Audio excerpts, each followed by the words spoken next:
The day I decided to destroy Robert Harlow was the same day he promoted someone else. 5 years of my blood, sweat, and brilliance wasted. As I watched him shake hands with that smug-faced newcomer, Andrew Collins, something dark unfurled inside me. A plan formed, meticulous and patient. Robert wouldn't just regret passing me over.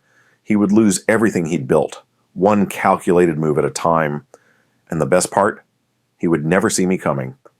Have you ever wondered what it would take to completely dismantle someone's career without getting your hands dirty? I spent the next 12 months finding out. My name is Vincent Reeves, and I've spent the last 7 years at Meridian Dynamics, climbing the corporate ladder with precision and care. At least, that was the plan until Robert Harlow became CEO 3 years ago. From day one, he had it out for me. The little digs during meetings, the credit he stole for my ideas, the way he'd interrupt me mid-presentation, I'd cataloged every slight, filed them away in the back of my mind. I told myself it was just office politics, just the game we all played. But the promotion to Senior Vice President of Operations was supposed to be mine. Everyone knew it. I'd been groomed for it, had delivered record profits for the Pacific Division, had mentored teams that consistently outperformed every other branch. The board loved me. The clients requested me specifically. And still, Robert chose Andrew, a man who'd been with the company for barely 18 months, whose only real talent seemed to be laughing at Robert's jokes and organizing golf outings with potential clients. I stood in the conference room that Friday afternoon, a practiced smile frozen on my face as colleagues patted my shoulder sympathetically. "Next time, Vince," they said. "You deserved it," they whispered. I nodded, thanked them for their support, and walked calmly back to my office where I closed the door, lowered the blinds, and made a decision that would change everything. There's a particular kind of clarity that comes with betrayal. The world sharpens around you. Suddenly, you notice things you'd previously overlooked, like how Robert always kept his office door slightly ajar when meeting with female employees, but closed it completely for male ones. Or how the quarterly numbers from the Singapore office never quite added up, but were always approved without question. Or how Andrew Collins seemed to appear out of nowhere, with a resume too perfect and references too enthusiastic. I started small.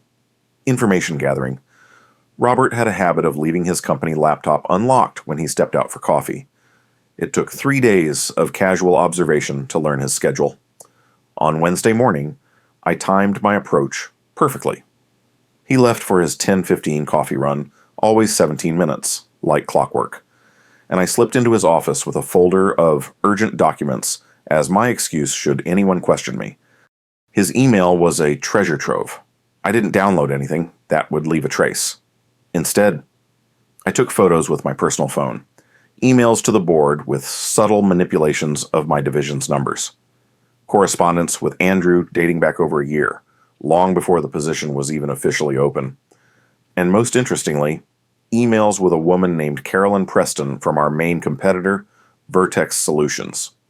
I didn't need to read the entire thread to understand the nature of their relationship. The language was intimate, inappropriate. They had met at a conference in Dubai 6 months ago. They had been careful, but not careful enough. Robert had shared sensitive information, not enough to trigger immediate legal concerns, but enough to give Vertex a competitive edge in several key markets. This was my first leverage point, but I needed more, much more. Over the next few weeks, I became a model employee. I arrived earlier, stayed later. I congratulated Andrew sincerely on his promotion, offered to help him transition. I became indispensable. The institutional knowledge that kept projects running smoothly. Robert seemed relieved by my apparent acceptance of the situation. He even invited me to join his executive strategy sessions, perhaps as a consolation prize. I use these opportunities to observe and to listen.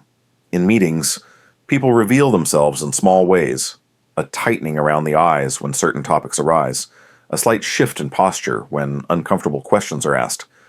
Robert had tells. When discussions turned to the Southeast Asian markets, he would tap his pen twice against his notepad. When the board's concerns were mentioned, he'd adjust his tie, little things that most people would never notice. By month 3, I had compiled a mental dossier on Robert Harlow that was more comprehensive than his own mother could have created. I knew his weaknesses, his secrets, his vulnerabilities. I knew where the bodies were buried, metaphorically speaking. It was time to begin. The beauty of true revenge lies not in direct confrontation, but in creating circumstances that allow a person to self-destruct. My first move was subtle. An anonymous tip to our internal audit team about discrepancies in the Singapore office's reports. Not enough to trigger immediate action, just enough to plant a seed of concern.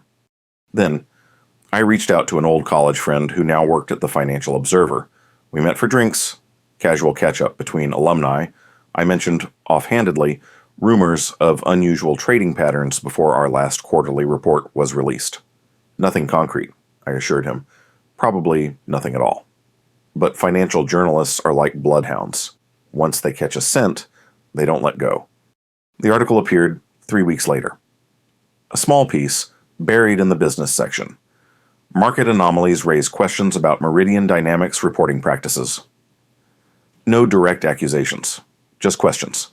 But in our industry, questions are often enough. Robert was furious. He called an emergency meeting of the executive team. "Who's talking to the press?" he demanded. His face flushed with anger. I watched him quietly from the corner, concerned but calm. "This is irresponsible speculation that could damage our stock price." I volunteered to conduct an internal investigation into the source of the leak. Robert looked relieved. "Thank you, Vincent. I knew I could count on you." If only he knew. The investigation was thorough, professional, and ultimately inconclusive. I made sure of that. But during the process, I had legitimate reason to speak with everyone in the company, to review communication records, to ask probing questions about who spoke to whom and when. I became the repository of Meridian's secrets, the confidant to whom people admitted their small professional sins, secure in the knowledge that I was looking for something specific and unrelated to their confessions. By month 5, the pressure on Robert had increased substantially. The board was asking questions about the Singapore discrepancies. The Financial Observer had published 2 follow-up pieces, and I had carefully, anonymously, ensured that Caroline Preston's husband received screenshots of several emails between his wife and Robert. The beauty of it was that I never had to lie. Every piece of information I utilized was true. I simply made sure it reached the right people at the right time. Robert began making mistakes.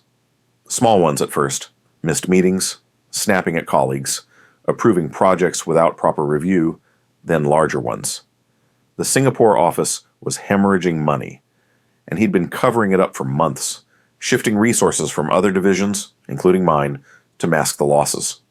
When this came to light through the audit I'd initiated, the board was not pleased. In month 7, I made my first direct move. I requested a private meeting with Robert, expressing concern about the direction of the company and offering my help to navigate the current challenges. He was grateful, desperate for allies as his support within the organization crumbled. "I've always valued your insight, Vincent," he said, the lie coming easily to him. "I know the SVP decision was difficult for you, but I hope you understand it wasn't personal." I smiled warmly. "Of course not, Robert. Business is business, and right now the business needs stability. I think I can help with that." I proposed a restructuring plan that would streamline operations and cut costs, necessary measures given the Singapore situation. The plan was sound, comprehensive, and would position me as essential to the company's recovery.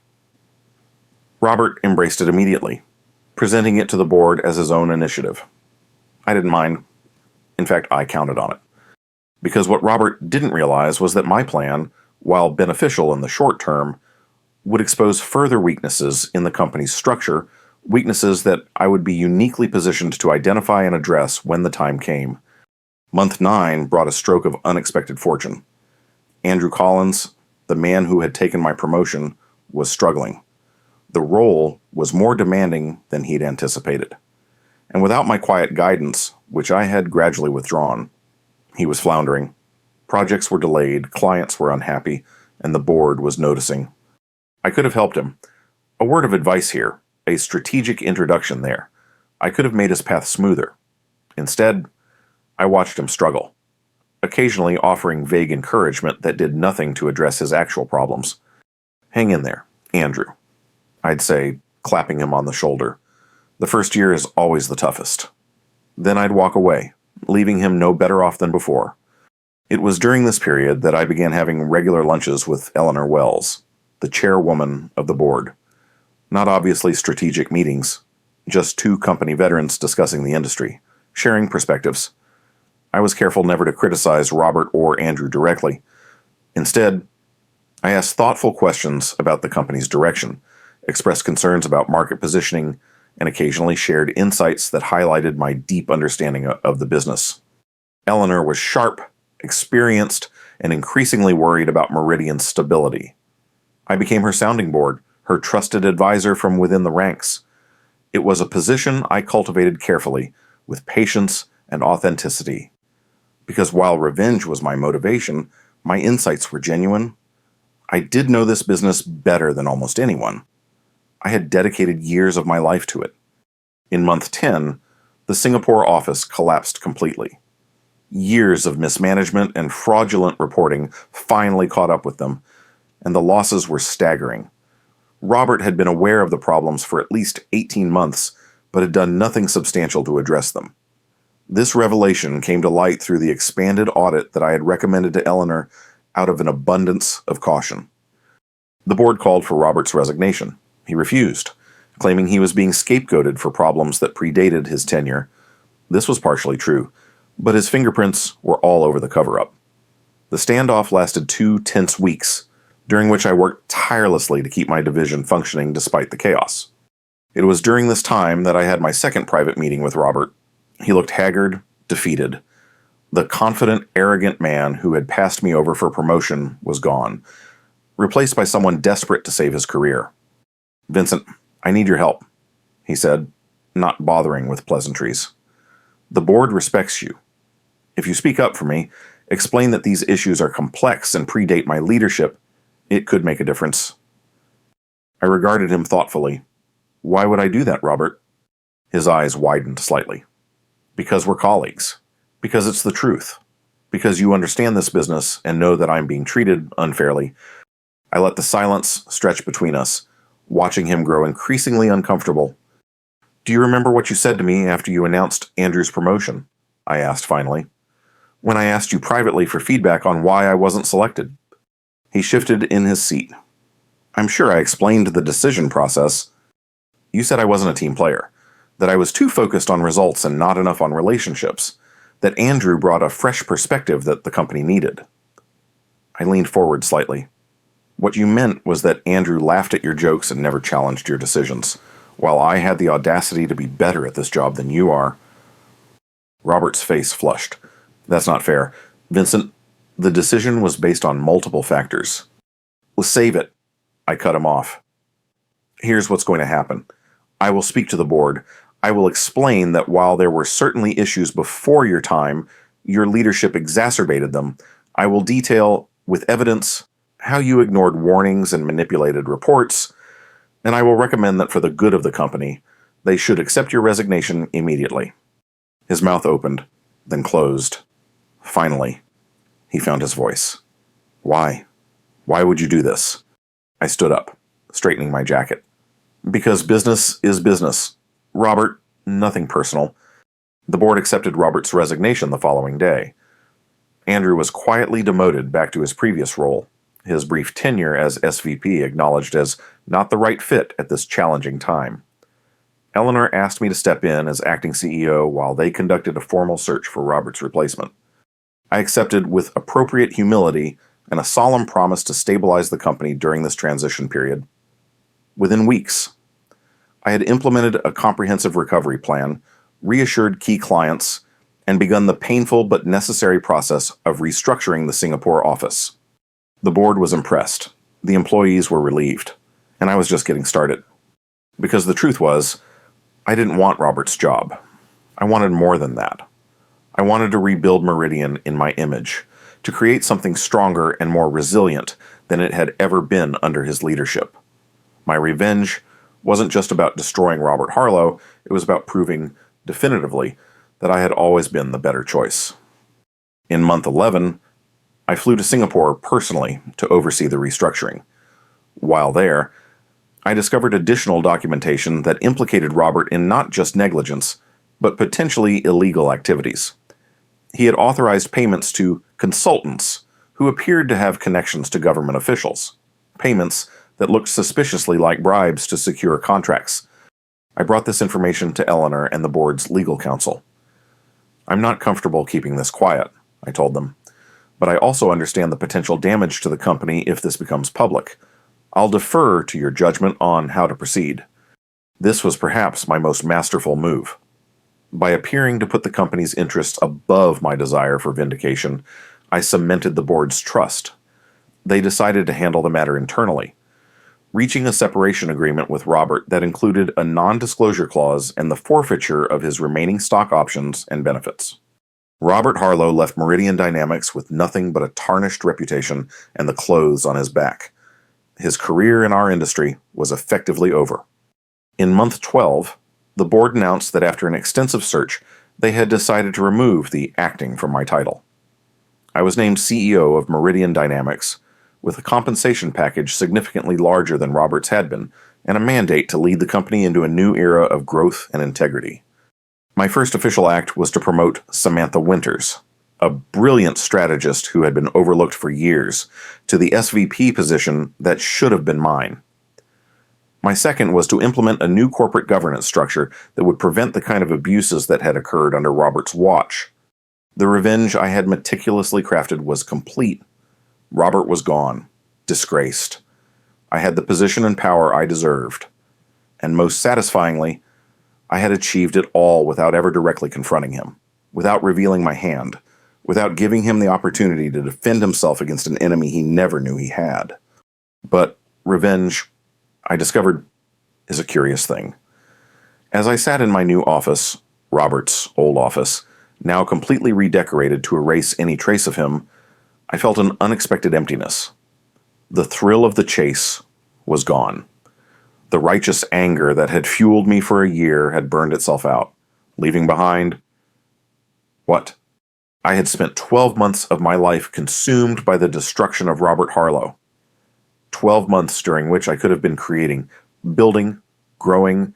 Instead, I had channeled my considerable talents into an elaborate revenge plot. And while I had won, completely and utterly, I couldn't help but wonder what I had lost in the process. This reflection was interrupted by my new assistant announcing that the executive team was assembled for our first strategy session. I pushed the thoughts aside, straightened my tie, and walked into the conference room with confident steps. "Good morning, everyone," I said, taking my place at the head of the table. "Today, we begin building the future of Meridian Dynamics." As I looked around at the faces turned toward me, some eager, some cautious, all attentive, I made a silent promise to myself. My time for revenge was over. From now on, my energy would be directed toward creation rather than destruction. I would be the leader that Robert Harlow never could be. But even as I thought this, I noticed Andrew Collins watching me from the far end of the table. His expression carefully neutral, but his eyes calculating. And I wondered, had I simply created a new Robert Harlow? Someone who would study me as I had studied Robert, looking for weaknesses, waiting for an opportunity? The thought was unsettling, but I dismissed it. I was smarter than Robert had been, more careful, more aware of the dangers of arrogance and complacency. I wouldn't make his mistakes. And yet, as the meeting progressed, I found myself watching Andrew more closely than the others, just in case. After all, business is business, nothing personal. 6 months into my tenure as CEO, Meridian Dynamics was thriving. We had recovered from the Singapore debacle, rebuilt client trust, and were expanding into new markets with careful strategic precision. The board was pleased, the employees were motivated. By all objective measures, I was a success. But leadership is lonely. I worked long hours, dedicated myself completely to the company's growth, and left little time for a personal life. My apartment was merely a place to sleep between workdays. My refrigerator contained nothing but takeout containers and bottles of the expensive scotch I'd begun drinking to help me unwind. It was during this period that I first heard rumors about Robert Harlow. After leaving Meridian, he had apparently spent several months in a sort of professional limbo, too tainted for another executive position, too proud to accept a lesser role. But recently, his name had surfaced in connection with Pinnacle Group, a smaller competitor of ours that specialized in emerging markets. I told myself I didn't care. Robert was in my past, a chapter closed. But I found myself running searches on Pinnacle, reviewing their recent activities, noting their new initiatives with a critical eye. Just professional curiosity, I assured myself, nothing more. It was during one of these late-night research sessions that my phone rang. The number was unfamiliar. "Vincent Reeves," I answered, my voice crisp despite the hour. There was a brief pause. Then, "Hello, Vincent. It's been a while." "Robert Harlow." His voice was instantly recognizable, though something in it had changed. The arrogance was gone, replaced by something harder, more determined. "Robert," I said, keeping my tone neutral. "This is unexpected."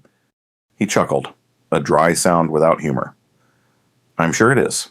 I've been doing some thinking over the past few months, a lot of thinking, actually, about Meridian, about what happened." I said nothing, waiting. At first, I was angry, confused. It all fell apart so quickly, you know. One day I'm CEO, the next I'm unemployable. It seemed orchestrated somehow. My heart rate increased slightly, but my voice remained steady. "The business world can be brutal. You know that better than most." "Yes," he agreed. "But there's brutal, and then there's, well, let's call it what it was. A takedown. Professionally executed, meticulously planned. It took me months to see it, to piece it all together. But once I did, there was really only one person who could have managed it." The silence stretched between us. I could deny it, of course. There was no direct evidence linking me to his downfall. Everything I'd done had been carefully concealed, routed through others, presented as coincidence or the natural consequence of his own actions. Instead, I said, "What do you want, Robert?" "Acknowledgement," he replied immediately. "I want to hear you say it, that you planned it all, that you destroyed my career deliberately, methodically, that it was revenge." I considered my options. Denial would be the safest course. But there was something liberating about the idea of finally claiming my victory, of letting Robert know exactly how thoroughly he had been outmaneuvered. "Yes," I said finally. "It was me.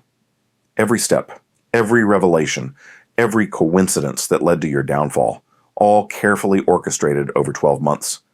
You shouldn't have passed me over for that promotion. Robert, it was a miscalculation that cost you everything." His laugh surprised me, genuine, almost appreciative. "God, you're good. I knew you were smart, Vincent. But this was artistry. You never once showed your hand, never gave me a chance to defend myself." "That was the point," I said coldly. "Why would I warn my target?" "Indeed." He paused. "You know, in a strange way, I almost admire it. The patience, the planning. It proves I was right about one thing. You are ruthless. That's why I didn't promote you. Not because you weren't qualified, but because I saw something in you that worried me. A willingness to do absolutely anything to get what you wanted. This revelation caught me off guard." "You're lying." "Am I? Think about it. Vincent, you were the obvious choice for SVP. Everyone knew it, as you said yourself. Did you never wonder why I would make such an apparently illogical decision? I saw you clearly, perhaps more clearly than you saw yourself. And what I saw was dangerous." I gripped the phone tighter. "If that's true, then you created your own nemesis. You made an enemy when you could have had an ally." "Perhaps," he conceded, "that was my mistake. But here's the interesting thing about the path you've chosen. Vincent, revenge changes you. It hollows you out, consumes you from within. Tell me, now that you've won, now that you have everything you wanted, are you happy?" The question hit harder than I expected. Was I happy? I had achieved my goal, secured the position I deserved, proven my superiority. But the late nights alone in my office, the emptiness of my personal life, the constant vigilance against potential threats, these were not the hallmarks of happiness. "I mean, that's none of your concern," I said finally. "Fair enough," Robert replied. But consider this my one piece of free advice. Watch your back. You've demonstrated what a determined person can accomplish with enough patience and cunning. There's always someone else watching, learning, waiting for their moment, just as you did. Is that a threat? I asked, tension creeping into my voice. Not from me. I'm done with Meridian, done with that life. In fact, I should thank you. Being forced to start over has been clarifying. I'm building something new at Pinnacle, something honest this time. No shortcuts, no cover-ups, just solid work with people I trust. I didn't believe him for a second. This had to be the beginning of his own revenge plot. What do you really want, Robert? Money? A statement from me to help rehabilitate your reputation? He sighed. That's the tragedy here, Vincent. You've become so consumed by manipulation and strategy that you can't recognize simple truth when you hear it. I called to make peace, to close this chapter for both of us. I understand now what happened and why. I don't forgive you. What you did was disproportionate to my offense, but I accept it. I've moved on. I suggest you do the same. Before I could respond, he added, Goodbye, Vincent. I truly hope you find what you're looking for. The line went dead. I sat in the darkness of my office, the phone still in my hand, unsettled by the conversation. Robert had been too calm, too accepting. This wasn't the bitter, angry confrontation I had half expected if he ever discovered my role in his downfall. It felt more like closure, as if he really had moved on while I remained trapped in the aftermath of our conflict. The thought was disturbing. I poured myself another scotch and turned back to my computer, pulling up the latest information on Pinnacle Group. Their stock had risen 15% in the last quarter. They had secured several new contracts in markets where Meridian had previously dominated. Robert's influence was evident in their new direction, more transparent, more ethically focused, more innovative. I closed the browser window abruptly. It didn't matter. Robert Harlow was my past. Meridian was my present and future. I had won. But as I prepared to leave the office, gathering my jacket and briefcase, Robert's question echoed in my mind. Are you happy? The truth was, I wasn't. The victory that had consumed my thoughts for so long had proven hollow. I had the title, the office, the power, but I had sacrificed something essential along the way. Some fundamental part of myself had been twisted, perhaps irrevocably, by my obsession with revenge. As I rode the elevator down to the parking garage, I made a decision. I would prove Robert wrong. I would find balance, purpose beyond mere success. I would build Meridian into something remarkable, not to spite him, but because it was what I truly wanted to do. The next morning, I arrived at the office with a new sense of purpose. I called a meeting with my executive team, including Andrew Collins, who had been performing adequately in his demoted position, but without any particular distinction. I want to talk about our 5-year vision, I began. Not just growth targets and market expansion, but what kind of company we want to be, what values will define us going forward. The discussion was robust, energetic, ideas flowed freely, some practical, others aspirational. For the first time since taking the CEO position, I felt truly engaged with the future rather than defined by the past. After the meeting, I asked Andrew to stay behind. He looked nervous, clearly expecting criticism, or perhaps worse. Andrew, I said once we were alone, I owe you an apology. His surprise was evident. Sir? When you were promoted to SVP instead of me, I was resentful. I didn't support you the way I should have, didn't share the institutional knowledge that might have helped you succeed. This was, of course, a significant understatement, but it was as close to the truth as I could safely come. That was unprofessional of me. He seemed genuinely taken aback.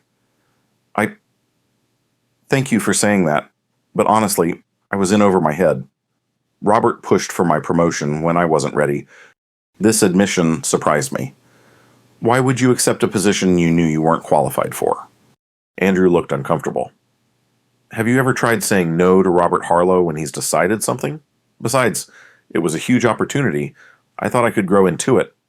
I studied him more carefully. Perhaps I had misjudged Andrew. He hadn't been a co-conspirator in Robert's decision to pass me over. He'd been a pawn, just as I had been. I'd like to give you another opportunity, I said. Not the SVP role. Samantha is doing an excellent job there, but we're expanding our innovation division, looking at new market strategies. I think your perspective could be valuable. A fresh start, if you're interested. The relief and gratitude in his eyes was genuine. I am very interested, thank you. As he left my office, I felt something I hadn't experienced in a long time, the simple satisfaction of having done the right thing, not because it advanced some hidden agenda, but because it was right. Over the next few weeks, I made similar overtures to other colleagues I had viewed as adversaries or merely as tools in my revenge against Robert. I discovered that many of them were talented, dedicated professionals who had been caught in the crossfire of a war they didn't even know was being waged. I also began leaving the office at reasonable hours, started dating again, reconnected with old friends outside the industry. Slowly, I rebuilt the parts of my life that had atrophied during my single-minded pursuit of revenge. And Meridian prospered, not through manipulation and power plays, but through genuine innovation, ethical leadership, and the collective efforts of a team that was beginning to trust their new CEO. 3 months after Robert's call, I received an invitation to speak at an industry conference in Dubai. Among the other listed speakers was Robert Harlow, now officially the CEO of Pinnacle Group. The thought of facing him publicly was daunting, but I accepted. It was time to truly move forward. The conference was a prestigious gathering of industry leaders, held in one of Dubai's most luxurious hotels. My presentation on ethical leadership in global markets was well received. Though I was acutely aware of the irony given my recent history, Robert's session was scheduled for the following day. Against my better judgment, I attended, sitting in the back of the room as he discussed Pinnacle's new approach to emerging markets. He was different on stage, more humble, more thoughtful than the Robert I had known. He acknowledged past mistakes without specifying them and outlined a vision for growth that prioritized sustainability and ethical engagement. Afterward, as the audience dispersed, our eyes met across the room. After a moment's hesitation, he approached me. "Vincent," he said, extending his hand. "Good presentation yesterday." I shook his hand, studying his face for signs of the hostility I expected. There were none. "Yours too. Pinnacle seems to be doing well." "It is." He glanced around at the emptying conference room. "Do you have time for a coffee? There's a good place in the lobby." Everything in me screamed that this was a trap, some elaborate setup for his own revenge. But I was tired of living in that mindset, constantly looking for threats and angles. "Sure," I said. "Coffee sounds good." We found a quiet corner in the elegant lobby cafe. For a few minutes, we engaged in careful small talk, neutral observations about the conference, the city, industry trends. Then Robert leaned back in his chair, regarding me thoughtfully. I meant what I said on the phone. "Vincent, I've moved on. Pinnacle is a fresh start for me. A smaller company, different challenges, but I'm building something I'm proud of." I nodded slowly. "I believe you. And I've been reevaluating things as well, making changes. I've heard word gets around." He sipped his coffee. "Your speech yesterday about ethical leadership and corporate responsibility, did you mean it?" The question was direct, challenging, but not hostile. "Yes," I said after a moment. "Not that I've always lived up to those ideals, but yes, I meant it." "Good." He set down his cup. "Because here's what I've learned. Vincent, success without integrity is temporary. It might take years, but eventually the bill comes due. I paid mine. I hope you don't have to pay yours." I met his gaze steadily. "Is that why you wanted to meet? To warn me that karma's coming for me?" He shook his head. "No. I wanted to meet because we're two of the most influential leaders in our industry, and we have a choice to make. We can continue as adversaries, watching each other for signs of weakness, waiting for opportunities to strike, or we can acknowledge that we've both made mistakes, that we've both crossed lines we shouldn't have, and decide to do better going forward." "You're suggesting we become allies?" I asked skeptically. "Not allies," he corrected. "Just not enemies. There's plenty of market share for both Meridian and Pinnacle to thrive. We don't need to destroy each other to succeed." I considered his words carefully. Was this another manipulation? A long game strategy to lull me into complacency? Or was it possible that Robert had genuinely changed just as I was trying to change? I'd like to believe that's possible, I said finally. He nodded. So would I. He reached into his jacket and pulled out a small flash drive, placing it on the table between us. Consider this a gesture of good faith. I stared at it suspiciously. What is it? Information, he said simply. About some of Vertex Solutions' less ethical business practices in the Southeast Asian market, things that Caroline Preston let slip during our relationship. Nothing illegally obtained, just notes I made after our conversations. It could give Meridian a significant advantage in the region. I made no move to take the drive. Why would you give me this? Because holding onto it serves no purpose except to perpetuate the cycle of manipulation and advantage. Because I don't want to build Pinnacle's success on someone else's secrets. And because I want you to know that my offer of a clean slate is genuine. Slowly, I reach for the drive, turning it over in my fingers. Thank you, but I'm not sure I'll use this. He smiled slightly. That's your choice, but now you have one. We finished our coffee, exchanged contact information, professional, not personal, and parted ways with a handshake that felt, if not friendly, at least not hostile. As I flew back to the States the next day, I thought about Robert's flash drive, securely stored in my briefcase. The old Vincent, the one consumed by revenge and the need to win at all costs, would have viewed it as a treasure, a weapon to be deployed strategically. The Vincent I was trying to become saw it differently, as a test, a crossroads. Back at Meridian, I locked the flash drive in my desk drawer without looking at its contents. I had a company to run, a culture to rebuild, a legacy to create that had nothing to do with Robert Harlow or my vendetta against him. Weeks passed. Meridian continued to thrive under my leadership. The board was impressed with our new direction, our improved transparency, our focus on sustainable growth rather than just quarterly numbers. I had assembled a strong executive team, including Samantha Winters and, surprisingly, Andrew Collins, who was flourishing in his new role. I thought about the flash drive occasionally, but never took it out. Its presence was a reminder of the choice I faced every day to lead through manipulation and leverage, or to build something genuine and lasting through honest work and ethical decisions. One evening, as I was preparing to leave the office at a reasonable hour, something that had become my new normal, Eleanor Wells stopped by unexpectedly. "Got a minute?" she asked, hovering in my doorway. "Of course," I replied, gesturing to the chairs in front of my desk. "What's on your mind?" She settled into one of the chairs, studying me with the shrewd gaze that had made her such an effective chairwoman. "I've been watching you, Vincent. The changes you've made at Meridian, the culture you're building, it's impressive." "Thank you," I said, genuinely pleased by her approval. "But I'm curious about something." She leaned forward slightly. "The Vincent Reeves who took over after Robert left and the Vincent Reeves I see now seem like different people. The first was brilliant, but harder, more ruthless. This version of you is equally effective but more balanced. What changed?" The question caught me off guard. Eleanor had always been perceptive, but I hadn't realized how closely she'd been observing my transformation. For a moment, I considered deflecting, offering some vague platitude about growth and leadership. But Eleanor deserved better than that. I realized I was becoming someone I didn't want to be. I said simply, someone defined by resentment and the need to prove others wrong, rather than by what I actually wanted to build. She nodded slowly. "Does this have anything to do with Robert Harlow? I saw you two talking at the Dubai conference." "You were there?" I hadn't noticed her among the attendees. "I make it a point to keep tabs on our key competitors," she said with a small smile. "Pinnacle is making interesting moves under Robert's leadership." I hesitated, then decided to take a risk. "Robert and I have come to an understanding. The past is the past. We're both focused on our respective companies now." Eleanor studied me for a long moment.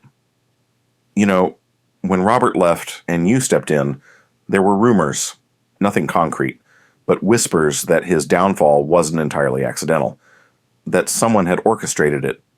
My heart rate quickened, but I kept my expression neutral. Corporate politics are rarely simple. Indeed. She tapped her fingers lightly on the arm of her chair. Whatever happened, and I'm not asking for details, I hope you found closure. Because the Vincent Reeves leading Meridian now is exactly the CEO we need. Focused on the future, not the past. That's my intention, I said carefully. She stood, smoothing her impeccable suit. Good. Because the board is considering a significant expansion into new territories, and we need a leader with both strategic brilliance and ethical grounding. The old Vincent might have had the first quality. This version of you has both. After she left, I unlocked my desk drawer and took out Robert's flash drive. I turned it over in my hands, feeling its weight, not its physical weight, which was negligible, but the moral weight it represented.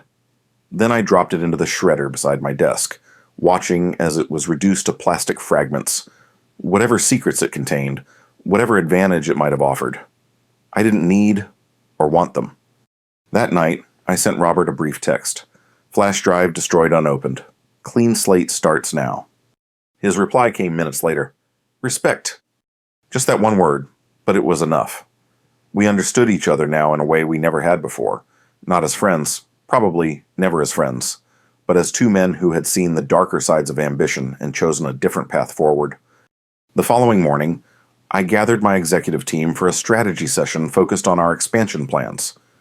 As I looked around the table at these talented professionals who had trusted me with their careers, their ideas, their loyalty, I felt something I hadn't experienced since before my obsession with revenge had taken hold. Genuine purpose. Not the satisfaction of destroying an enemy, but the deeper fulfillment of building something worthwhile. Before we begin, I said, I want to thank all of you for your contributions to Meridian's success over the past year.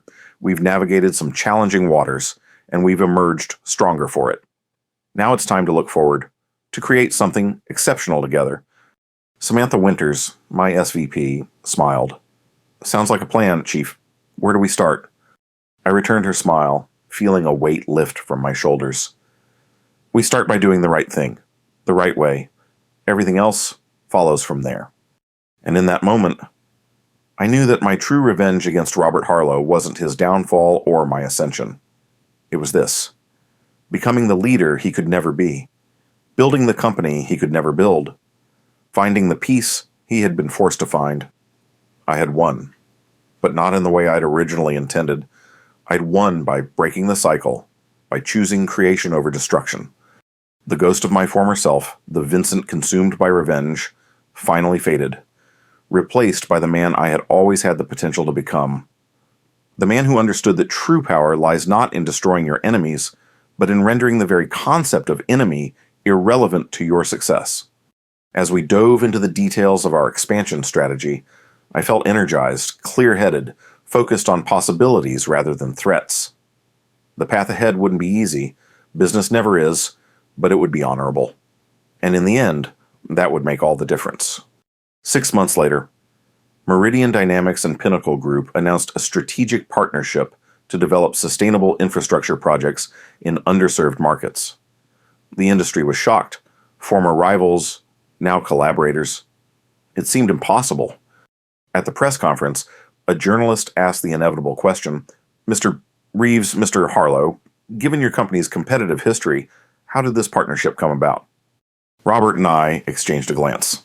A lifetime of understanding compressed into a single look.